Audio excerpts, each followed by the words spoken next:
జనరల్గా ఒక party contest చేస్తున్నప్పుడు ఒక వ్యక్తిని సీఎం క్యాండిడేట్లుగా ప్రొజెక్ట్ చేస్తారు. ప్రజాకూటమిలో ఎవరు ఆ సీఎం క్యాండిడేట్ అని మీరు అనుకుంటున్నారు? అందరు సీఎంలే కాంగ్రెస్, ఆ కూటమిలో అందరు సీఎం క్యాండిడేట్లే. ఒక పేరు కాదని చెప్పండి. మీకు ఉత్తమ్ ఆశిస్తున్నాడు, అవకాశం వస్తే కోదండ రామ్ సార్ కూడా సీఎం అయితే అంటాడు. ఇక టీడీపీ రమణ కూడా అవుతాడు. ఎందుకంటే మేము 200 కోట్లు మా సార్ స్పాన్సర్ చేసినాడు, మాకెందుకు అవకాశం ఇయ్యరు అని చెప్పి అంటాడు. ఇక కాంగ్రెస్ పార్టీలో ఉన్న వాళ్ళందరూ ముఖ్యమంత్రులే, అందరు క్యాండిడేట్లు అందరూ ముఖ్యమంత్రి క్యాండిడేట్లే. నువ్వు టాప్ 10 తీసుకుంటే అందరూ ముఖ్యమంత్రి క్యాండిడేట్లే. ఇంకా నీకు నాయకత్వమే లేదు. తెలంగాణ ఇప్పుడిప్పుడే కొంచెం తన అస్తిత్వాన్ని కాపాడుకుంటూ మెల్లమెల్లగా అభివృద్ధి పదంలోకి వస్తుంది. ఇప్పుడు నువ్వు వచ్చి ముఖ్యమంత్రి వచ్చి నీకు ముఖ్యమంత్రి క్యాండిడేట్ తెలియదు, మీకు నాయకత్వంలోనే ఏకాభిప్రాయం లేదు. కానీ అన్ని పార్టీలు మూకుమ్మడిగా అభివృద్ధి జరగలేదు అంటున్నారు క్రాంతి. 4.5 సంవత్సరాల టీఆర్ఎస్ ప్రభుత్వం ఏర్పాటయ్యాక అసలు ఏం అభివృద్ధి జరిగింది అన్నది ప్రతి పార్టీ క్వశ్చన్. ఇదే మాటను మీరు అంటున్నారు అభివృద్ధి జరిగింది అని. సో ఎక్కడ మరి ప్రజలకు ఏ రకమైన క్లారిటీ వస్తుంది? అంటే అభివృద్ధికి ప్రామాణికమైంది.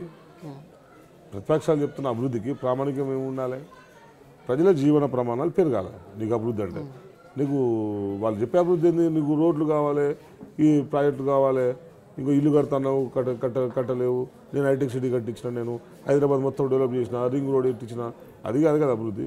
నీవు సగటు ప్రజల జీవన ప్రమాణాలు ఎప్పుడైతే పెరుగుతాయో దాన్ని నువ్వు అభివృద్ధిగా చూసుకోవాలి. ఇప్పుడు నువ్వు పెరిగినాయి ఒక వ్యక్తి, నేను ఉన్న సపోజ్ నేనే అనుకుందాం, మా ఊర్లో ఆయన ఉన్నాడు, ఆయన పెళ్లి చేయలేడు, అప్పు చేసుకోవాలి. కానీ అప్పు చేయడం వల్ల ఆ పెళ్లి చేసిన తర్వాత 2 సంవత్సరాలు అప్పులు తీర్చే పనికి వస్తున్నాడు. కానీ ఇప్పుడు ప్రభుత్వం నీకు ₹1,00,000 ఇస్తుంది కదా, ఆయన అప్పులు కాకుండా ఆయన సపోజ్ నాకే పొలం ఉన్నది, నాకే భూమి ఉంది, నేను ఏదో జీతం చేసుకుంటాను, కానీ నాకు భూమి ఉన్నది, దాన్ని నేను దున్నుకోవాలి, పంట వేయాలి, పైసలు లేవు, ఏం చేయాలి? నేను ఎవరి దగ్గర అప్పు తెచ్చుకోవాలి కదా. పంట వస్తుందో లేదు తెలియదు, వస్తే సంతోషం, రాకపోతే నేనేమైపోతా? అప్పుల పాలవుతాం కదా. నువ్వు మన రైతుకు ఆదుకోవడానికి ఎకరకు 4,000 ఇస్తుండే, అది నీకు అది అభివృద్ధి కదా. అంటే నువ్వు ఆ మనిషి అప్పుల పాలు కాకుండా నువ్వు ఆపినావు కదా. అంటే ఆ మనిషి లైఫ్ని నువ్వు సేవ్ చేస్తున్నట్లు లెక్క. నువ్వు ఆ విషయం గురించి ఆలోచించకుండా, నువ్వు అభివృద్ధి అనేది నువ్వు గ్రాస్ రూట్ ఆలోచించకుండా పైన నేను హైటెక్ సిటీ కట్టించిన, నేను రోడ్లు వేయించిన, నేను ఫ్లైఓవర్లు వేయించిన అంటే నువ్వు ఎవరికి అయ్యేది కాదు అది. సో అది ఇప్పుడు నువ్వు జనాలు అంటే తెలుస్తారు.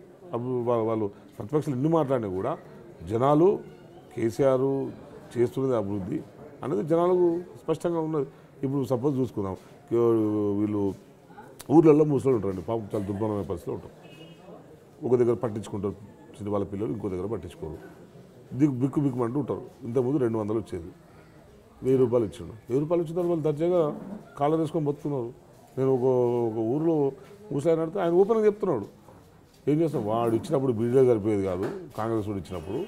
అంటే ఇన్ని సంవత్సరాలు పిల్లల్ని సెటిల్ చేసిన తర్వాత ఆయన కూడా ఉన్న లైఫ్ని కొంచెం ప్రశాంతంగా బతకాలనుకుంటాడు కదా.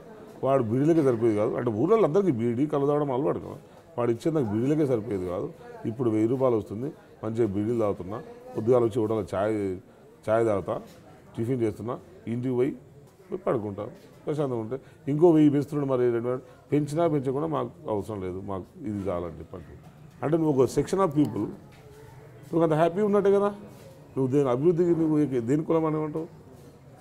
సో ఇక రైతులు, మహిళలు, డాక్టర్ సంఘాలకు కూడా పావుల వడ్డీ ఇచ్చిండ్రు. ఇప్పుడు రేపు వాళ్ళకు ఫుడ్ పాలసీ యూనిట్లలో వాళ్ళకు అప్పయ్యే ఒక బాధ్యతను అప్పయ్యే పనులు పెట్టబోతున్నారు.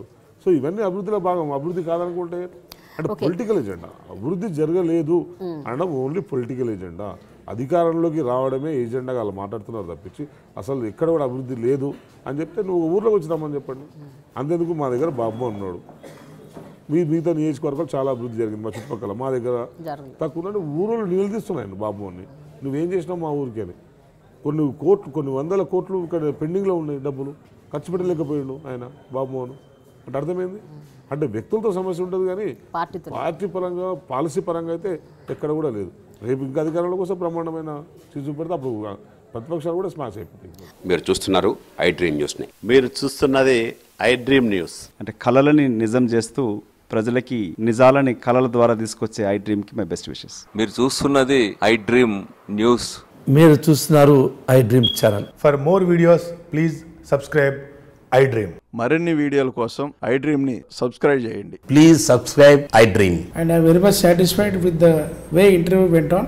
Kindly subscribe to iDream. For more videos, subscribe to iDream. And loads of fun entertainment and content. Do watch iDream.